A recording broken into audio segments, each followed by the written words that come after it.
अब बारी आ चुकी है अंधभक्तों की, अब उनकी गिरफ्तारी हो सकती है और जिसकी जेब के अंदर मिल गए 50,000 रुपए, पैसा भी जब्त कर लिया जाएगा और उस व्यक्ति की गिरफ्तारी भी हो सकती है क्योंकि नए नियम लागू हो चुके हैं। तो क्या है नए नियम और किसने लागू किए हैं, तो सारी बातें आज आपको बताने वाले हैं। देखिए, पहली चीज तो आप सभी को पता होगा कि अब कुछ दिन के बाद लोकसभा के चुनाव होने वाले हैं, यानी कि लोग क्या करेंगे, अपनी मर्जी से अपना एमपी चुनेंगे और फिर वो एमपी क्या करेगा, वो एक देश के लिए एक प्रधानमंत्री चुन के देगा।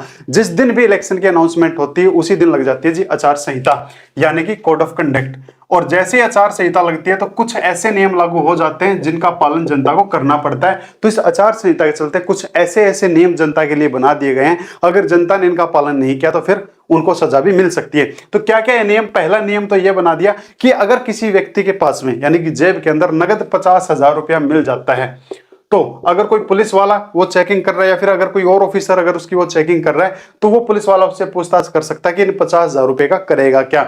और अगर उसके पास में कोई अच्छा वाला कारण उसके पास में नहीं मिला कि या तो पैसा वो कहां से लेके आया, किसको देने वाला है, क्यों वो लेके चल रहा है, कोई उसके पास में अगर उसका कोई अच्छा सा आंसर नहीं मिला, तो पुलिस क्या कर सकती है, उस पैसे को भी पकड़ सकती है और उस व्यक्ति को भी पकड़ सकती है जी। और ऐसे में अगर कोई व्यक्ति ऐसा भी है जो जिसको जरूरत है अपना पैसा ले जाने के लिए, तो उसको अपने साथ में 3 डॉक्यूमेंट लेके जाने पड़ेंगे, जिससे पहला डॉक्यूमेंट तो ये कि आईडी, खुद की आईडी कि वो व्यक्ति है कौन। सेकंड, वो पैसा आया कहां से, अगर किसी बैंक से निकलवा के लेके आया तो पर्ची उसके पास में होगी, या फिर जब भी कोई गड्डी लगती है तो गड्डी के ऊपर बैंक क्या करता है, अपना एक कागज लगा के अपना थप्पा लगा देता है, जिससे पता लग जाता है कि हाँ ये पैसा बैंक से ही आया है। और उस पैसे को लेके क्यों जा रहा है, इस चीज का उसके पास में प्रमाण होना चाहिए। तो अगर आप भी अब पैसे का लेन देन करने वाले हैं इस आचार संहिता के चलते हुए, तो आपको इन बातों का ध्यान रखना पड़ेगा। 50,000 या उससे ऊपर की पेमेंट अगर आप लेके जा रहे हैं तो आपके पास में उसका ब्यौरा होना चाहिए, अदरवाइज कोई भी ऑफिसर जिसके पास में अथॉरिटी वो आपको रुकवा के पूछ सकता है, और अगर उसको अच्छा आंसर आप वाला नहीं लगा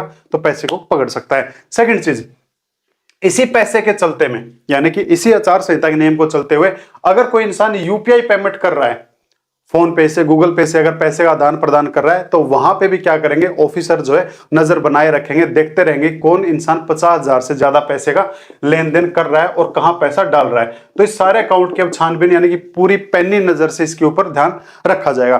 तीसरी चीज इसके अंदर बना दी खासकर अंधभक्तों के लिए। तीसरी चीज बताइए अंधभक्तों के लिए, अगर कोई अंधभक्त ऐसा है, अगर वो कोई भी फेसबुक पे, इंस्टाग्राम पे, किसी भी सोशल मीडिया के प्लेटफॉर्म पे या फिर अपने एरिया में, अपनी कॉलोनी में या किसी सार्वजनिक जगह पे पार्टी की ऐड करेगा, एडवर्टीजमेंट करेगा, पार्टी की अगर वो एडवर्टीजमेंट करता है, तो ऐसे अंधभक्त को गिरफ्तार कर लिया जाएगा। और उसके लिए जो रूल बना है, जो कानून बना हुआ है, वो बना हुआ है आईपीसी सेक्शन 171H। 171H ये कहता है कि अगर कोई इंसान बिना, जो पार्टी है, देखो मैं किसी पार्टी का नाम नहीं ले रहा हूं, पार्टी कोई भी हो सकती है इंडिया के अंदर, लेकिन उन पार्टियों के काफी सारे लोग अंधभक्त भी हैं, ये चीज आपको पता है, पूरे देश को पता है।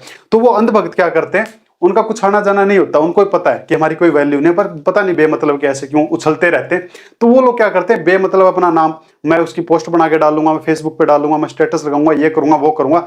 अगर कोई अंधभक्त ऐसा करता है किससे, बिना पार्टी से पूछे, तो उसके ऊपर 171H लग जाता है। इसके अंदर एक अच्छी खासी सजा मिल सकती है, गिरफ्तारी हो सकती है। लेकिन पार्टी तो कह देगी हाँ भाई हमने हमारे अंधभक्त को परमिशन दे रखी है कि चल मेरा प्रचार कर, फ्री में मेरा प्रचार कर, तो इसकी जिम्मेदारी मैं लेता हूं। अगर पार्टी ये बात कह देती है तो पार्टी इलेक्शन से बाहर हो सकती है, इसलिए पार्टी अंधभक्तों का साथ नहीं देने वाली है। एग्जाम्पल के लिए बता देता हूं, मान के चलिए कोई पार्टी है, ठीक है, अब आचार संहिता लगी हुई है, तो पार्टी क्या कर सकती है, पार्टी अपने उसका अगर कोई भी झंडा है, अगर उसका कोई भी लोगो है, तो उसका वो प्रचार नहीं कर सकती है, किसी गाड़ी के आगे नहीं लगा सकती है, कोई भी ऐसा सरकारी सायरन वगैरह वो कुछ उसके ऊपर ऐसा कुछ नहीं कर सकती है। पार्टी को नियमों का पालन करना पड़ेगा। अगर पार्टी इन नियमों का उल्लंघन करती है तो पार्टी इलेक्शन से बाहर हो सकती है। और साथ में अंधभक्तों के लिए ये सेक्शन बनाई हुआ है, अगर कोई अंधभक्त अब सोशल मीडिया पे, कोई भी आप समझ सकते हो, फेसबुक, इंस्टाग्राम पे अगर पार्टी का गुणगान करेगा, तो उसको अपनी जिम्मेदारी खुद ही लेनी पड़ेगी, क्योंकि पार्टी उसकी जिम्मेदारी नहीं लेगी, पार्टी हाथ खड़े कर देगी, ना नहीं नहीं हम नहीं जानते इस इंसान को, क्योंकि पता है पार्टी को, पार्टी ने जिम्मेदारी ली तो पार्टी इलेक्शन से बाहर हो जाएगी। तो अंधभक्त अगर कोई है, तुम आपको बता दूं कोई किसी का नहीं है, आपको अपना घर संभालो, अपना परिवार संभालो, पार्टी आपको 1 सेकंड में लात मार देगी और आपकी जेल हो जाएगी। तो अंधभक्तों की अब जेल होने वाली है। और अगर आपको भी कोई ऐसा अंधभक्त दिखता है जो फेसबुक पे, इंस्टाग्राम पे, व्हाट्सएप स्टेटस, इंस्टाग्राम की स्टोरी पे किसी पार्टी के प्रचार में लगा हुआ, अपने घर के ऊपर किसी पार्टी का झंडा अगर उसने लगा रखा है, अब तुरंत पुलिस बुला के उसके झंडे और उसके डंडे दोनों उतरवा सकते हो। चौथी चीज इसके अंदर एक चीज और बता दी, अगर कोई भी आम इंसान अगर अपने साथ में 50,000 रुपए से ज्यादा का अगर सोना चांदी गहना अगर कुछ ने पहन रखा है, वो भी नहीं लेके जा सकता है। तो जो मेरी माताएं बहनें हैं जिन्होंने अपने जिनको शौक है सोने के या चांदी के गहने पहनने का, कुछ ऐसी लेडीज हैं, कुछ ऐसे जेंट्स भी हैं जो 10-10 तोले की चैन पहनते हैं, कुछ और पहनते हैं। ठीक है, अच्छी चीज है, आपकी प्रॉपर्टी आप पहनो, एक शौक पूरे करने चाहिए इंसान को। लेकिन अब आचार संहिता के चलते 50,000 रुपए से ज्यादा का सोना आपके पास में नहीं होना चाहिए, और अगर है तो आपको ऑफिसर रुकवा के पूछ सकता है सोना कहां से आया, क्यों लेके जा रहे हो, क्यों पहनना हुआ है, सारी चीजें आपको क्या करना पड़ेगा, उसका एक ठोस जवाब उसको देना पड़ेगा। और अगर ऑफिसर को वो जवाब पसंद नहीं आया या उसको आपके जवाब के ऊपर अच्छा विश्वास नहीं हुआ, तो क्या कर सकता है, आपकी प्रॉपर्टी को अटैच कर सकता है और आपको भी पकड़ सकता है। ये आचार संहिता के चलते नियमों का पालन दुनिया को करना पड़ेगा, यानी कि जनता को करना पड़ेगा। ठीक है, अब वो कहने वाली बात तो है हमारी चीज हम नहीं पहन सकते, ठीक है, बात आपकी सही है, पर अभी आचार संहिता लगी हुई, इसके चलते नियमों का पालन सभी को करना पड़ेगा। इसके अलावा पांचवी चीज और बता दी, अगर कोई भी इंसान ऐसा है जिसके पास में कोई लाइसेंस वाला वेपन है, हथियार है कोई बंदूक है, कोई तलवार है, कोई चाकू छुरी, कोई भी ऐसा लाइसेंस वाला कोई भी ऐसा वेपन है, तो वो भी अब उसको जमा करवाना पड़ेगा जी। वो अपने साथ अब नहीं रख सकता है, ऐसे वेपन को उसको जमा करवाना पड़ेगा। और अगर कोई ऐसे वेपन को जमा नहीं करवाता है तो फिर ये माना जाता है कि उसने क्या किया, लाइसेंस की शर्तों का उल्लंघन किया।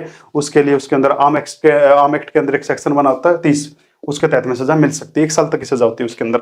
ठीक है, देन इसके बाद में अगर कोई भी और ऐसी प्रॉपर्टी है, या फिर अगर आचार संहिता के चलते किसी के पास में 10 लाख रुपया कैश मिल जाता है, तो फिर ऐसे में वो ऑफिसर जो है उससे कोई सवाल जवाब नहीं करेंगे, डायरेक्ट ऐसे पैसे की अटैचमेंट हो सकती है, यानी कि उसकी जब्ती हो सकती है। तो अगर कोई पैसा, देखो काफी सारे लोग, सारे काम ऐसे ही चलेंगे नॉर्मली। अगर किसी को जमीन की रजिस्ट्री करवानी है वो आज भी हो जाएगी, आचार संहिता के चलते भी हो जाएगी।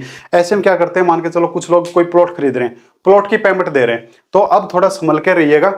अगर ये रूल बना रखा है, अगर 10 लाख रुपया मिलता है तो वो बिना किसी सवाल जवाब किए पैसे को जब्त कर लिया जाएगा जी, जब तक आचार संहिता नहीं हटती है। तो आपको परेशानी ना हो इसलिए मैं बता रहा हूं। तो 10 लाख रुपया कैश में ट्रांजेक्शन आप ना करें, आप ऑनलाइन कर सकते हैं, बाय चेक कर सकते हैं। 50,000 से लेकर 10 लाख के बीच में, 50,000 रुपए से ज्यादा और 10 लाख के बीच में अगर कोई भी कैश ट्रांजेक्शन होता है, कोई भी अगर कैश ट्रांजेक्शन होता है, यार लाख हो जा, कोई भी कैश ट्रांजैक्शन होता है तो उसका ब्यौरा आपसे मांग सकते हैं गवर्नमेंट ऑफिसर। उसके लिए आपको 3 डॉक्यूमेंट आपको अपने साथ में रखने पड़ेंगे, आपकी आईडी, पैसा कहां से आया है और प्रॉपर्टी ये कहां जा रही है, क्यों जा रही है, क्या रीजन है, ये सारा ब्यौरा आपको देना पड़ेगा इससे लेके इस पेमेंट के बीच में। और अगर यही पेमेंट आप बाय यूपीआई कर रहे हैं तो इसके ऊपर पूरी पैनी नजर रखी जाएगी कि वो पैसा क्यों जा रहा है, कहां जा रहा है, क्यों भेजा है, जिसका उनका अकाउंट में गया है उस अकाउंट में पैसा जाने के बाद अब वो क्या करने वाला है, और इससे ऊपर की पेमेंट है तो वो बिना सवाल जवाब के जब्त कर ली जाएगी। तो ये चीजें आपको ध्यान में रखनी पड़ेंगी। कुछ 5-6 बातें थी और उम्मीद करूंगा ये चीज आपको कुछ समझ में आई भी होंगी, और ये नियम आपको सबको फॉलो करने पड़ेंगे। और अंधभक्त कैसे जेल में जाने वाले हैं ये चीज भी आपको पता लग गया होगा। लेकिन बात वही आ गई कि जिसकी लाठी उसकी भैंस।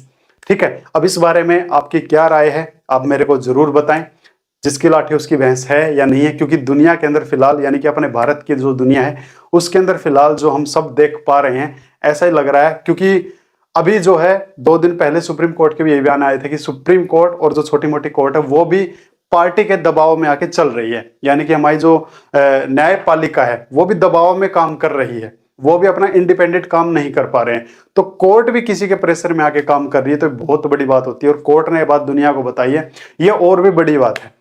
तो कितना बड़ा ये भारत के लिए, अपने देश के लिए, अपनी जनता के लिए कितनी दुख की बात है कि अपना जो न्यायपालिका है जिसका काम ही न्याय करना है वो खुद प्रेशर में काम कर रहा है। तो फिर प्रेशर में अगर कोई काम करेगा, जाहिर सी बात है भाई प्रेशर में कोई काम अच्छे से नहीं हो पाता है। अगर आपके ऊपर भी कोई प्रेशर डाले, मेरे ऊपर भी अगर कोई प्रेशर डाल के कहे कि चलो एक क्लास लो, तो मेरे से क्लास नहीं ली जाएगी। तो प्रेशर में कोई काम अच्छा नहीं होता। तो इससे प्रेशर में आके पता नहीं क्या क्या होने वाला है।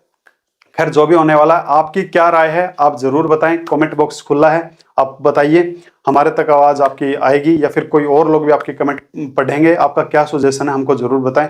तो ये कुछ जानकारी थी, आपको अच्छी लगी होगी, मैं ऐसी उम्मीद करता हूं। अच्छी लगी तो इसको लाइक कर लीजिए, नहीं अच्छी लगी इसको डिसलाइक कर लीजिए, और अगर अच्छी लगी तो किसी और के पास में शेयर कर दीजिए, ताकि अगर वो ऐसा काम कर रहा है करने वाला है कोई भी ऐसा लेन देन, क्योंकि अभी शादियों का सीजन भी है, सबको पता है अभी शादियां आने वाली है, तो शादियों के अंदर पैसे का, गहने का अब धमाधम काम चलने वाला है। तो वहां पे आपको कोई ऑफिसर बेमतलब परेशान ना करें, इसलिए आप अपने साथ में पहले रिकॉर्ड रख के चलें।